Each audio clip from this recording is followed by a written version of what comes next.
Dun, dun, dun, dun, dun, dun.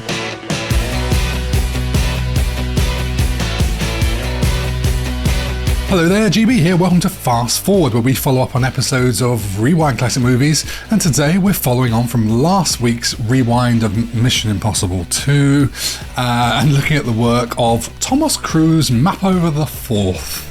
With me, of course, is AJ. Hello. Hello. How are you? I'm good. Have you recovered from watching Mission Impossible 2? No. Me neither. Not at all. It's given me a cold. I didn't enjoy it. No. At all. I gave it a D, in fact. We both gave it the D. Didn't enjoy that at all. No Double need to Ds. see it again. Today we're not ranking Tom Cruise movies. We're going on the Tom Cruise ERAS tour, from the cocky 80s superstar to the man literally jumping motorcycles off cliffs for cinema. We're not going to be going over every film, partly because he has a standalone Wikipedia filmography page, which tells you how many films he's done. It's near as makes no difference 50. And combined, I think they've made something like $15 billion. But also, we haven't seen them all, so it would be pointless. Before we get into his films, there was just a little bit I wanted to say about before he was famous, because he grew up in near poverty. His father was an abusive bully who would beat him, and Tom went to 15 schools in 14 years before the age of 18. Whoa. But with the support of his mother and his stepfather, he moved to New York City to pursue acting, then briefly working as a busboy. He moved to Los Angeles to audition for television roles, and then signed with the talent agency CAA and started getting film work, making his debut in the small role of Endless Love in 1981. Then his father died of cancer in 1984, just after some of his breakout roles. No way. So I thought that was an interesting beginning for a man who was clearly very motivated to be the best of the best. Sure. What's your sort of your thoughts on Tom Cruise? Your upbringing, the movies you watched. What's your background with him? He's always been there. Right. Basically, I mean, when was The Outsiders, which was one of his early films, which was 83. 83. That was before I was born. Right. So my entire life, Tom Cruise has been making films. And I am now just 40, and he's still making films. And he looks he looks amazing. He looks bad. I mean, he was what? He was basically 40 when he made Mission Impossible 2, and he looks great in that. He looks better than you do now. He looks significantly better than I do. Significantly better than I do. I mean, not even. I mean, just yeah. He's 60 now, right? I mean, all right, if you get paid that much money and you get to just work out endlessly and, you haven't got to worry about anything else, yeah, I bet I could look pretty good too. However, good for him. So, yeah, my history is he's always just been around. He's always just been making films, constantly chucking out films. And they're always good. They're always worth watching, I find. I find there's a bit of a roller coaster with Tom Cruise between, like I said, the sort of legend that's always been there, but at some point he's almost becomes a bit of a byword for just big cinema trying to be big. Mm-hmm. Do you know what I mean? It's that Mission Impossible 2 kind of vibe that's still in my mind. But the thing is, what I understand from him is he's a really nice guy as well. He really gives a shit about everyone working on set. He really cares about, everyone doing their jobs. He really takes time on the red carpet or with fans. He comes across as a lovely, lovely bloke. I think he has his moments of intensity. There's a couple of things that stand to mind. There was an interview where he just called a guy out for just sort of being rude and a bit horrible, which I think actually he's probably right to do, and I just think not enough movie stars do it.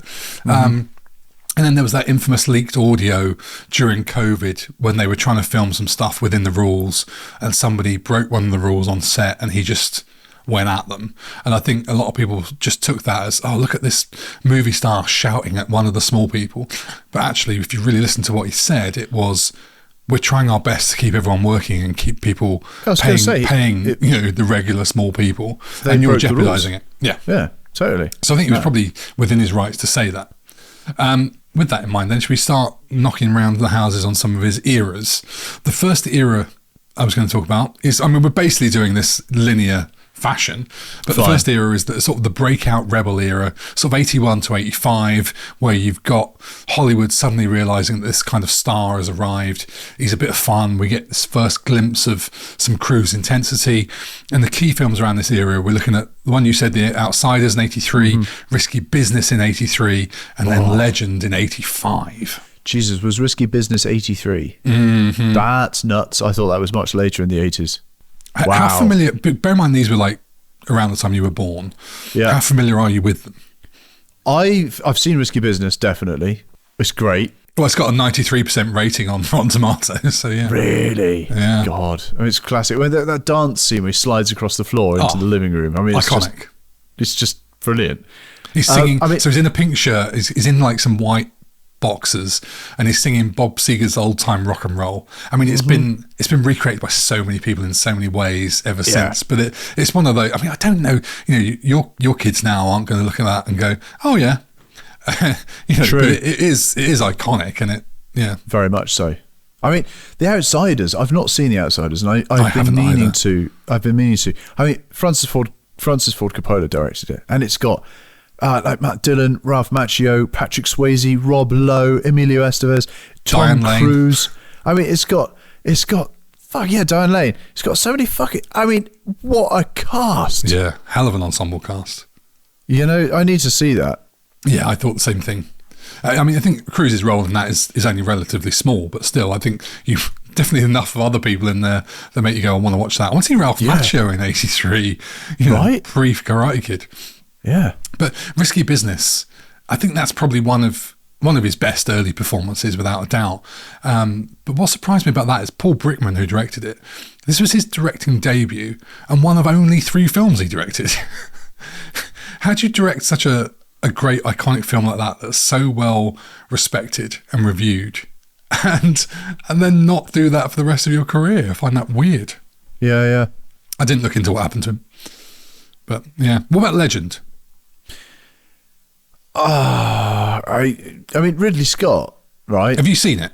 No. Well, no. Yes, God, years ago I've seen it. Years ago, not recently. Because I haven't. No. Oh, really? It's one of those that's gone out my radar. My first girlfriend had it on VHS, and it sat there for the years that we were together, and we never watched it. And I think partly because I've got a feeling the cover put me off because it looked a bit naff. I can't remember.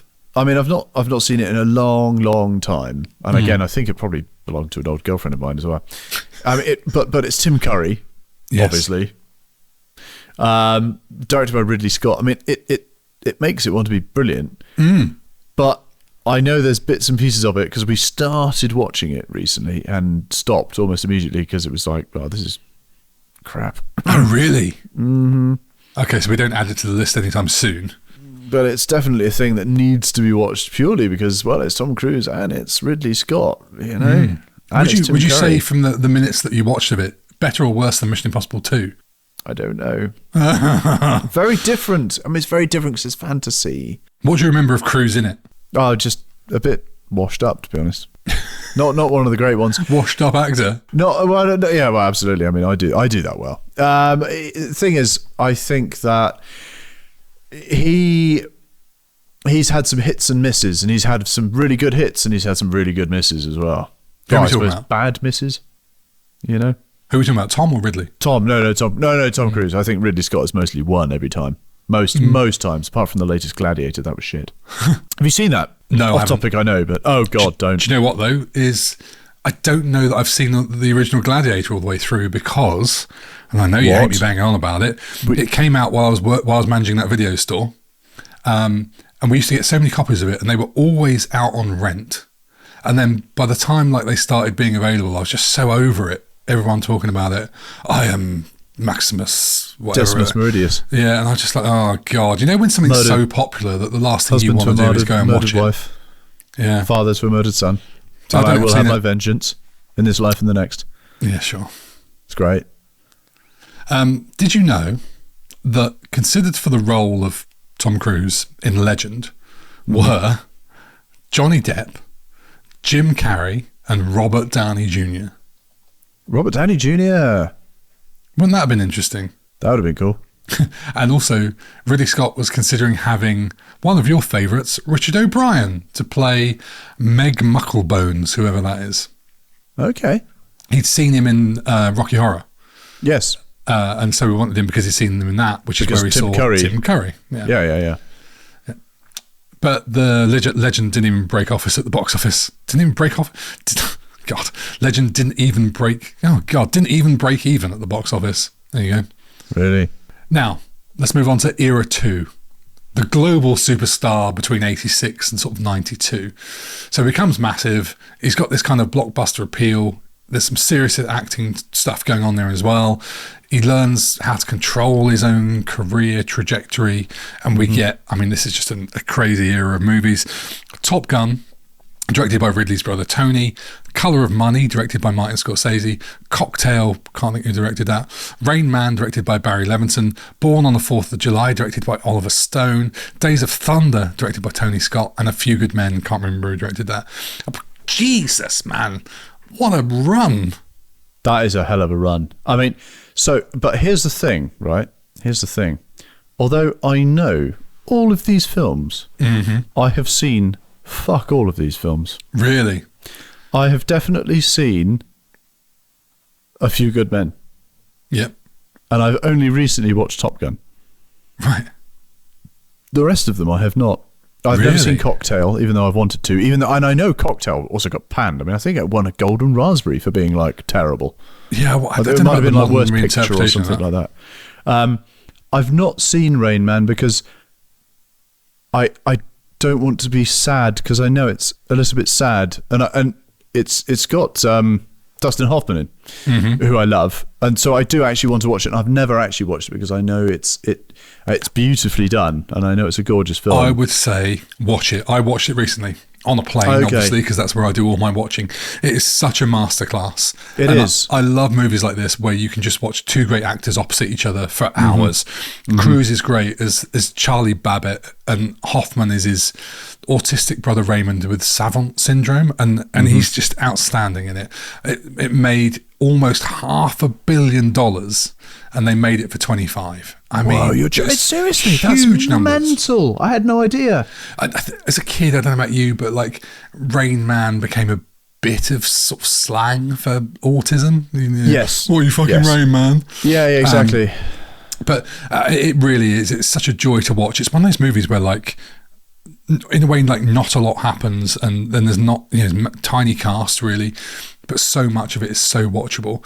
And they were going to cast Dennis and Randy Quaid for those roles because they're real life brothers. Interesting. But they didn't. And then the script went to Dustin Hoffman and Bill Murray, and they were expecting Bill Murray to play the Hoffman character and Hoffman to play the Tom Cruise role. But obviously it got switched around. I just thought that would have been fascinating. See Bill Murray. I love Bill Murray. I don't know if I see him playing an autistic guy like that in the way that Dustin Hoffman did, and making it kind of convincing. I can't help but feel like it's going to come off a bit humorous. Mel Gibson was offered the role as well of Raymond, but turned it down. I could see him doing it. Yeah, when he does his crazy Lethal Weapon, I'm a lunatic. He's slapping his face. Absolutely, yeah. I could see him doing. He'd throw himself into it. And Spielberg was attached to direct this for 5 months until he left to do Indiana Jones and the Last Crusade. Wow! And apparently, he would say later he'd regretted it. But what's interesting is Dustin, I almost call him Dennis Hoffman. Dustin Hoffman used to work in a psychiatric institute, and he got very close to people with the same condition as his character, and even thanked a few of them in his Oscar acceptance speech when he won Best Actor. Wow! How lovely! That is lovely. That is lovely. So yeah, I'd say watch it. No, definitely. God, yeah, absolutely. I will be all of that, all over that. You've seen Top Gun, right? I have, yeah. But I only watched it when the latest one came out, and we wanted to see the latest one. And I said, well, actually, I haven't seen the first one, so we had to watch the first one and then to watch the latest one, kind of thing. Yeah, it was definitely an entertaining film. I can totally see what the hype was at the time. Totally. I mean, Maverick just sort of became a bit of an icon, and as a kid, This was one of the biggest movies. This was almost cinema defining at the time. You've got the plane action, the romance, the motorbike, the leather jacket, the take my breath away, the sad deaths, the sing along of you've lost that love and feel it. I mean, it's just a huge movie at the time. And then you've got things like the masculine guys with their great bodies playing volleyball on the beach while Playing with the Boys is playing. It's so iconic. And I was looking into it, and Esquire described it as, and this was their headline, not homoerotic, just homosexual. Which just basically gay. I think they meant in a positive way. But that scene, that beach scene, almost cost Tony Scott his job because he spent a whole day shooting it. Apparently they filmed it for real with like proper scores and everything, and it was only ever in the script for like a paragraph. But as someone that deals with production, the idea of spending a whole day on it is absolutely insane. That is nuts. There we are. That's funny. I need to watch Days of Thunder because I know that is a huge film. Again, it's a Tony Scott. And of course Robert Duvall, who we've only recently lost. R.I.P. But what's really cool is Carrie Elwes is in it. Yeah. And I know it's about racing cars and stuff. I don't know sure what you haven't kind seen of it? Is it NASCAR? I don't want to get too committed Some to sort what of type American. I think it's where the American cars just go round and round and round on one of those oval circuits kind of thing. But I've heard that it's good, and it's and Hans Zimmer again does the score. Yeah. And Jeff Beck. Oh really? Okay, Yeah. cool. Yeah. Nice. So that's one I need to check out. But of all those you've mentioned in this era, second era, if you will, I've not seen many. Really? Not seen many of the ones Days of listed. Thunder is the only other one that really stands out for me. I haven't seen it in years, but I used to really love it. And there's a standout scene in it where Cruise's character needs a bit of a push to do this overtake, and he's told by the late Robert Duvall that they fit special tyres on his car and it can handle the curve and all this sort of stuff. So he goes for it, he does it, and then he finds out later that it was a lie. And as an F1 fan now, I find that kind of mentality fascinating and wonder what the fallout would be if someone tried that now and caused a crash. A Few Good Men, which I used Jack Nicholson's quote in that in our last sort of memorable quotes fast forward that we did a couple of weeks ago. You can't handle the truth. You can handle the truth. And obviously, directed by Rob Reiner. Reiner. Is it Reiner? God, come on, get it right. Is it? How are we saying this? Reiner like Weiner. Reiner like... Okay. Rob Reiner. We got some abuse for the way we were saying. We did, and I wasn't exactly sure how to read that. So Rob Reiner. So obviously, I have seen that, and again, I've watched it fairly recently. Rob Reiner. In the comments, someone on our Patreon, Simon, said, "God, he's so fed up with how we're pronouncing it." He said, "It's." He just put right. He just spelled his name out like we were meant to know how to pronounce it. But yeah, right, Reiner. Yes, Reiner like Weiner. Okay, yeah, Rob Reiner, Demi Moore. Kevin Bacon, Cuba Gooding Jr., Kiefer Sutherland. What a cast. Oh. Just going back to Days of Thunder, of course we get Nicole Kidman in that as well. The first on-screen pairing of Cruise and Kidman. Oh, yeah, because they married, didn't they, for a while? Yeah, they go on later to do very sexy Eyes Wide Shut together. Never seen it. Have you not? I've got it on my Plex server. Was it Stanley Kubrick? Yes. Yeah. Was that his last film? We'll come on to it. Oh, it's not in this era. It's in the next one. Sorry. Tarantino's a big fan of Days of Thunder as well, if you need another reason to watch it. Okay, cool. But he does say don't take it too seriously. News, Days of Thunder news. Okay. In the past year or so, there's reports that Tom Cruise is back in talks to star in and produce a Days of Thunder sequel, being developed alongside another Top Gun Maverick sequel. And Joseph Kosinski, who did Top Gun Maverick and the F1 movie, told GQ magazine that his dream pitch is a crossover between Days of Thunder and the F1 movie with Brad Pitt, saying right now it'd be Cole Trickle, who was Tom Cruise's character in Days of Thunder, and we find out that he and Sonny Hayes, who's Brad Pitt's character from F1 movie, have a past. They were rivals at some point, maybe crossed paths. I heard about this epic go-kart battle on Interview with a Vampire that Brad and Tom had. Of course they were in that together. And who wouldn't pay to see those two go head-to-head on the track? I would be up for that. Okay. That would be fun. Have you seen the F1 movie? With Brad Pitt? Yeah. No, I haven't. No. I big F1 fan. I didn't love it the first time, enjoyed it a lot more the second time. Okay. And that'd be a fun crossover. Right, Era 3, sort of prestige cruise between 93 and 99.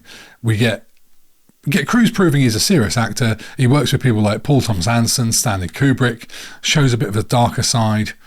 We get Interview with the Vampire, Jerry Maguire, Magnolia, Eyes Wide Shut. And I've seen them all back in the day, but I can't tell you a thing about any of them except the Stanley Kubrick directed Eyes Wide Shut. I've not seen Eyes Wide Shut, but I know that Stanley Kubrick directed it. The only one really of those, I've definitely seen Interview with the Vampire, but I don't really remember it particularly well. Magnolia is the standout one there for me. Oh, really? Because I remember being blown away by it because it was quite unusual. Well, not unusual. It was quite an interesting role for him. And I remember him rolling around in his underpants at one point after he'd come off stage or something like that. I've only watched it the once and it was a long time ago. But I remember the one I remember the least. The cast was amazing. So I know Philip Seymour Hoffman's in it. Mm-hmm. And William H. Macy's in it. Julianne Moore, John C. Reilly. Really good cast. But his role in this was not an action person at all anymore. It was quite a, I think he was he had something to do with the stage. I don't remember exactly what his role was without having to look it up or what have you. But anyway, everyone's sort of interconnected in the film, I seem to remember. And he played, he had an interview, had to be interviewed by somebody, and he was full of beans, this character. And the interviewer brought him right down, and you could see his character break down to a level. And it was quite interesting as a role for him to play, I thought. A bit more serious. Yeah. Yeah. It's the movie I remember the least, to the point where I started to question if I had actually seen it. And then I watched the trailer for it this week and thought, I don't know if I have seen this.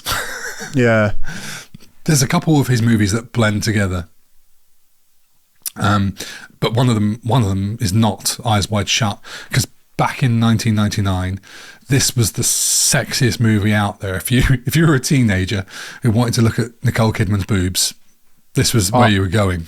I'm aware there's a lot of boobs in that film. It's almost entirely about sex. A lot of sex. I mean, it is all about sex, isn't it? And swinging and stuff. Yeah, it was kind of generally all a bit unbelievable that Cruise and Kidman were in this film together, getting their kit off and doing sexy stuff.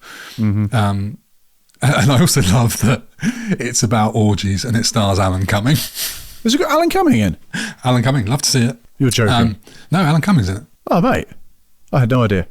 If I remember rightly, he had to audition 6 times for his part in this movie, Alan Cumming, and he just plays like a hotel receptionist or something. But they made him jump through rings for it.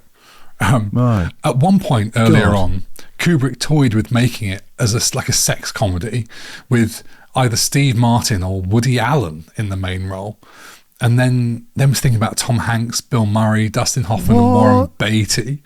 But then by the time they cut, that was much earlier on. And when it came to time to make it properly and make the version that exists now, they wanted real life couples. So they were looking at Alec Baldwin and Kim Basinger. Kim Basinger. And you love this, Bruce Willis and Demi Moore. Whoa. Wow. I'd like to see Kim Basinger, please. And it came out after Kubrick died. It came out after he died, fair play. It was his financially most successful film. Got pretty good reviews. Some people called it a masterpiece. It's tricky with one of those films, especially as a teen, or maybe people even in their early 20s, you watch something like this, and I don't think you come away from it going, oh, it's a bit of a masterpiece. You just go, well, there's a lot of sex in that. There's a lot of sex in that. I've not seen it at all. I've never seen it. And even though I know it's full of sex, I've never actually really... It's full of sex! Full of sex! As Brian Blessed would say. Interview with the Vampire, though? When did you last see that? Years and years ago. Definitely with an old girlfriend. Probably it was her copy of it. I think it was quite a girly film. Or not a girly film. I think... No, not a girly film at all. What I mean is I think that ladies liked watching it. I think you're not wrong, because I mean, what a cast! What a sexy cast! Definitely, this was a bit of a sexy time. Generally, I think it was definitely sort of the alternative ladies' film of choice. Yeah, you got Cruise, Pitt, Banderas. Banderas is in it. No way. Christian Slater, and then you got Kirsten Dunst and a young Thandie Newton. No. Yeah. What, the girl from Cornwall? The girl from Cornwall, who's also in Mission Impossible 2 that we did last week. Yeah. I didn't know that. Okay, fair play. Janet Maslin of the New York Times said Tom Cruise is, quotes, flabbergastingly right for this role. The vampire, the most commanding and teasingly malicious of Miss Rice's creations. I'm absolutely slaughtering this, aren't I? It brings out in Cruise a fiery, mature sexual magnetism he's not previously displayed on screen. Except for a few angry outbursts here, there are no signs of the actor's usual boyishness, instead adopting a worldly manner and an exquisite otherworldly look. He transforms himself into a darkly captivating rogue, I think that's been said, who's seen it all. I thought that was an interesting quote, because it sort of marks the turning point of Tom Cruise from boy to man. I mean, that's almost literally what she says. And suddenly now he's this sort of sexy man. It's dark, isn't it, if I remember right? It's quite a dark movie. I remember being very bored by it. And maybe that was just because I was young and was like, oh, can we go to bed now because I want to get your kit off? Or I don't know. I don't really remember, but it's been a long time since I've seen it. I do remember being bored by it. Or at least I must have been, because I don't remember much about it. Jerry Maguire, any thoughts on that? What, Show Me the Money? That's basically my only note from it. I remember nothing but show me the money. I've not seen it, but I know that line is from it, and I think I know that line's from it because of Austin Powers, because they reference it in Austin Powers. Oh, do they? Mm-hmm. When he's phoning up the world leaders, and he's like $1 million, right. And then he's like, show me the money. And they're all like, what are you talking about? Because he's gone back in time or whatever, you know. So I think that's the only reason I know about it. I've definitely not seen it. It was written by Cameron Crowe for Tom Hanks. Okay. Yeah, but Hanks turned it down to direct That Thing You Do. Oh, that's a brilliant film. Yeah. I love that film. I think that was one of his first films that he did with his Playtone production company. Right. Tom Hanks. Tom Hanks. Yeah.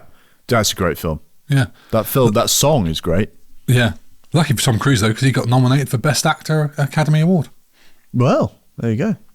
Right, moving on to Era 4. This is what I've sort of loosely called the sci-fi era, 2000 to 2005. Tom Cruise starts experimenting with genres and major directors. I mean, he's already had major directors, but it's a little sci-fi phase with Steven Spielberg. We get to see him as a villain in Collateral. And then he does Collateral with Michael Mann, Vanilla Sky with Cameron Crowe again, Minority Report with Spielberg, War of the Worlds with Spielberg, and he plays himself in Austin Powers Goldmember. He's brilliant in Austin Powers Goldmember. I love that cameo he did. It's stunning. Perfect cameo. Briefest of briefest cameos, but absolutely fucking on the money 100%. It's brilliant. And in a way, when I said earlier about Tom Cruise sort of being a bit of a byword for ridiculous over-the-top cinema, I think this is kind of another example of it. If you kind of go, all right, we're going to create the world's greatest international spy, who would we put in the movie version of this? The obvious example is Tom Cruise. And it's kind of a compliment, but also at the same time, it's a bit like, who's the most obvious name we could choose? Who's the biggest actor in the world? It's Tom Cruise. Totally. And I don't know about you, but I list all those films, and I am just bored. Some say this is some of his most underrated work. From memory, it's some of his least memorable. You say this is the sci-fi era. He did a sci-fi film that I kind of liked. So when he's you can say Edge of Tomorrow? No, I really like The Edge of Tomorrow. No, I know that one. That comes later. Mm-hmm. He's like on a planet, and there's lots of him, and you don't find that out until later. And he has to drive this sort of spaceship, and I don't know what it's called. Yeah. But it's none of those things that are listed, and I want to know when it was, because it's definitely sci-fi. Oblivion. That'll be the one. That's 2013. That was 2013. Oh, okay. Yeah, that I get confused with Edge of Tomorrow. That's another kind of like blurring the edges. Because I quite like that film, but that's later on. Okay, cool. Yeah, but yeah, Vanilla Sky. My Minority Report was standout all the time for like its whole swiping the air and doing all that kind of thing.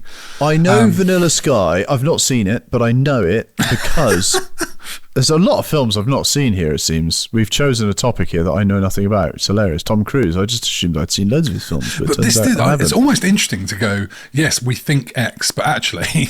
I think a lot of people would have this. We had it when we looked at doing Rob Reiner. We almost did an episode on Rob Reiner, but like, there's almost so much of his work that I hadn't seen that I didn't realise I hadn't seen. It's true. Tom Cruise has done 50 movies, right? If you've seen 10% of them, is that 5? I suppose you're doing quite well. Yeah. I know. Yeah, it's weird. I know Vanilla Sky exists because it was released on my birthday in whatever year it was. And it was on the side of all the buses driving around. You know, when they used to advertise, like they probably still do advertise films on buses. Yes, I think they do. Yeah. Sorry, do you remember when? I just assume they stopped doing that now. It's because I live in a country where they don't do it. Anyway, and it had like my birthday, and it was quite a big film. I think they were marketing it quite heavily. So it just said 25th of January on the side of these buses, and some of these buses were driving around with my birthday on the side, which I thought was quite cool. There you go, 2001. So I was 15. So that was quite cool. Yeah, I just have nothing really. And as we get through the latter stages of his career, I just don't have that much to say about it because I just find his work a little bit dull. I've definitely seen Minority Report. That's the one where you can see into the future or the cognitives, the precognitives. That's it, yeah. Those women that sort of live in water and stuff. Collateral was good. I mean, it was sort of a bit standout because he looked a bit different. He's all got grey hair and stuff, and he was a bit of a villain. So he was good in that, and that was probably out of all those movies the one that I'd watch again. Yeah, it just doesn't leap off the bloody screen for me to go and want to watch any of that again. I would go back and I'd watch Cocktail. I'd watch Colour of Money. I'd watch Born on 4th of July. I'd watch Days of Thunder. Like, I'd watch Jerry Maguire even, maybe. I think I'd watch all of that stuff. I'd watch everything, all the early stuff we talked about up until the... Millennium. Mission Impossible 2. I was going to say... It's fucking turning point. Yeah, totally. I think I'd come up to when you started Era 4, the sci-fi era, where you started with Vanilla Sky. I think I'd probably leave it there, do everything before then. I mean, we just talked about Mission Impossible 2 for an hour, and it is also over the top and overblown, and... It's almost a marker in the sand, isn't it, of him leaving those interesting roles behind to a degree. Era 5, sort of just this franchise architect era, 2006 to 2018. It's all just Mission Impossibles at this point. So isn't it, really? It just becomes like this ultimate action star. He turns the Mission Impossible franchise into like a stunt showcase, and just begins redefining sort of this action realism. You've got Mission Impossible Ghost Protocol. You've got Mission Impossible Rogue Nation, Mission Impossible Fallout, or whatever, and Edge of Tomorrow that we talked about. But also, you get weird choices like Tropic Thunder, Night and Day, Rock of Ages, Jack Reacher, and the failed The Mummy reboot. It's such a weird period. The Mummy reboot was crap. I didn't watch it. Yeah, I did, and it was crap. What was bad about it? It was dark, whereas The Mummy with Brendan Fraser was fun. And light-hearted, but also a little bit creepy, a little bit but fun. The Mummy was just fucking dark, and it was meant to launch a whole franchise, a whole universe, the Dark Universe they would call it, and they were going to bring back the Mummy and other monsters like that, and put them all in like this MCU type thing. But because it did so badly, they abandoned it all. I'm not too surprised. I think visually it was quite cool, but boring. Yeah, so it was Universal Pictures' failed attempt at a modern interconnected cinematic universe featuring classic monsters like Frankenstein, Dracula and the Mummy. Whoa. Yeah, Invisible Man. Right. Why did that not work? You feel like that should be a success. You think, I mean, but it's the same with any film or anything. Like, well, why didn't that work? Why didn't it work? Yeah, I guess it just doesn't sometimes. I have a feeling you want to talk about, I mean, I don't know about you, I don't want to talk about Mission Impossible. They sort of all just become a bit boring. I can't tell you which one's which, but we probably want to talk about Tropic Thunder. Oh my God. I think that is my favourite Tom Cruise role of all time. Really? It's so unlike anything he's ever done, and it's a total piss take, and I love the fact he got brought on board to do it. He plays that role. He's having so much fun. It's like he's taken the cameo he had in Austin Powers and absolutely runs with the fucking ball. Yeah. It is so good. Like, the line where he's just like, take a step back and literally fuck your own face. It's so unlike anything it's just great. It's just great. I love it. I can't remember if he's uncredited in that movie. The movie itself isn't, or I don't really remember the movie. I remember Robert Downey Jr., obviously. Never go full retard, man. No. I remember being disappointed by it. I mean, Robert Downey Jr., I think Robert Downey Jr. get an Oscar. What? I think he got an Oscar for that. I'm going to look into that. Accolades. Yeah, then best supporting actor. He did, yeah. He lost to Heath Ledger. He lost, okay, fair one. But he got nominated, which isn't surprising, like, because it's brilliant. What I find funny, obviously Robert Downey Jr. blacks up in it, which, not generally funny. However, on the poster, they've got Jack Black, Ben Stiller and Robert Downey Jr. on the poster, and their names are above them. And if only they'd done it slightly different, that poster could have read Stiller, Black Downey Jr. I know. Ah, well. Oh, man, it's so good. I mean, it's even got Matthew McConaughey in it, God, yeah. There's loads of celeb cameos in that. Yeah. Steve Coogan. Oh, really? Yeah, he's the director, not he's obviously on the film, inside the film, the director of the film they're filming. Yeah. I know Ben Stiller directed as well, but it's anyway irrelevant. Him in this film is just so much fun. I think he had a lot of fun doing that, and I don't know what the situation is and why he came to be in the film, but God, well done for taking that role, because it's so much fun. I think he also had a lot of fun doing Rock of Ages, which I know you brilliant. like. That's a brilliant film. Lots of fun. I love that film. It's that Welsh lady who I can't think of. I need to look it up. That Welsh lady who's married to what's his face. It's just brilliant. Terrible. I know. Catherine Zeta-Jones. That one. For fuck's sake, it's late. Catherine Zeta-Jones. She's in it. It's such a good. I mean, it's a great musical anyway. I mean, it's a stage musical. It's brilliant, and the music's great. And I think that he's just wonderful in this. I think he just has a lot of fun with this. A lot of fun with this. I only saw it once. Obviously, I love my rock music. And I love a rock musical, but I've never been wanting to watch it again. Really? I've definitely seen it quite a few times. You love a musical? I do love a musical. I do love a musical very much. Yeah. Did you ever see Night and Day with Cameron Diaz? I didn't. No. Is it a comedy?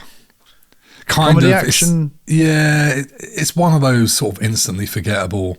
It just had nothing going for it, really. There's some more motorcycle action in that, if I remember rightly. And Jack Reacher is, again, it's like, I know people were fans of, I think it's the comic book, and they said he was completely wrong to play the character because he was too short. Book. Yeah, he's too short. Jack Reacher. So it's a novel. I mean, there's several.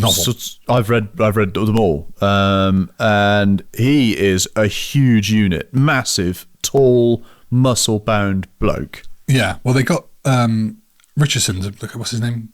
And they got one of the shortest men in Hollywood to play this particular role. Yeah, the guy they've got doing it now, though, is an excellent choice for it. Yes, yeah, he's a fucking unit. Oh, what's his name? Although I've not seen it. Oh, what's his name? I'll look it up for you. Alan Richardson, that's it. Oh, okay. Oh, he's massive. Yeah. Oh, wow. Yeah. He's a big boy. Yes, but honestly, by this point in his career, I've zoned out. Nothing has much weight or interest to it. Not compared to the first couple of eras. You think Days of Thunder, Rain Man, Interview with the Vampire, Top Gun. He needs another Top Gun at this point in his life, doesn't he? Mm-hmm. So why doesn't he just go and do that? Which is what he does next in in Era 6, when he sort of returns a bit to being sort of the cinema saviour. So this is like 2019 to present day. He sort of becomes a bit of a champion of the theatre again, and has this massive box office comeback. Sort of positions himself as a bit of a guardian cinema, and he's still doing these insane stunts at 60 years old. So we get Top Gun Maverick, and the two last Mission Impossible films, Dead Reckoning Part 1 and The Final Reckoning, brackets, Dead Reckoning Part 2. We've renamed it. Uh-huh. You saw Maverick. What do you think of that? I preferred it to Top Gun. Oh, but you didn't have the nostalgia and the magic of it. That's the thing, I didn't. Yeah. It's a bit like you with Karate Kid and stuff, I think. Like, I just... Whatever. I just don't... Sorry, I know. Do you not think Top Gun, the original, stands up? I prefer watching the second. Really? I mean, I always feel like it's a timeless film, but I haven't seen it in a while. It's more of its time, like the music of it and the soundtrack. I quite like the second one where they nick this MiG fighter jet, like they crash or something, or something happens. They try and nick this MiG fighter jet. I quite like that. I don't know. I just preferred it. Both of them are a huge technical feat of filmmaking with what they do with the planes. Mm-hmm. Amazing. Mm-hmm. It was one of those movies that you sort of think, nah, they're not going to bring Top Gun back. That would be ridiculous. Mm-hmm. But they do it, and they bloody nailed it. And it was probably like the biggest movie of the year, I think. It's just against all odds that character's coming back, and it's going to work. Not often you bring back sequels after that long and they work. But that was it. I mean, they're doing another one. So... Mission Impossible. The last two movies in the Mission Impossible, I don't know whether it's because I knew they were the last two, but I was actually quite up for seeing them and quite interested. I quite like them. The others were just, I'll watch it if it's on TV. Yeah, I quite liked the last two, I think. I definitely preferred the first one of the last, so Dead Reckoning, I think. I preferred more than the Final Reckoning. It's a bit like what one of our patrons said when we did Mission Impossible 2. It's a bit sort of unplug your brain and just have a bit of a fun action movie. They are a bit predictable, but that's what they've become. I almost was thinking then, have they become a bit James Bond? And could they just keep it going indefinitely? Could they change the actors? Just don't think it's up there. Mm-hmm. I mean, 9. If they do another one, that'd be 9. It doesn't have the same. I mean, I don't know what the new Bond is going to be like, obviously, but even the latest Bond, which is shit, is still imminently more watchable than Dead Reckoning or Final Reckoning, because, like you said earlier in this episode, you talked about it's a vehicle for his stunts, and they are, whereas the Bond isn't. Yeah. It's not all about crazy stunts. That's the thing. So much of the marketing of these movies are made up of, whoa, look at Tom Cruise do this stunt for real. And that's how they get people into the cinema. It happens on every movie now. Yeah. But to its credit, is there another movie franchise where you have had the same lead actor in 8 movies of the same character? Fuck, no. I mean, you look at James Bond, 5, what was it, 7? I can't remember how many they did. Was it Roger Moore did quite a few? Do you know what? I don't know. Genuinely don't know. I have to look up that. But I don't think anyone has ever done 8 movies. Fast and Furious, maybe. Oh, yeah. Vin Diesel's probably been in, like, all of them. Yeah. And any other Tom Cruise movies you want to talk about?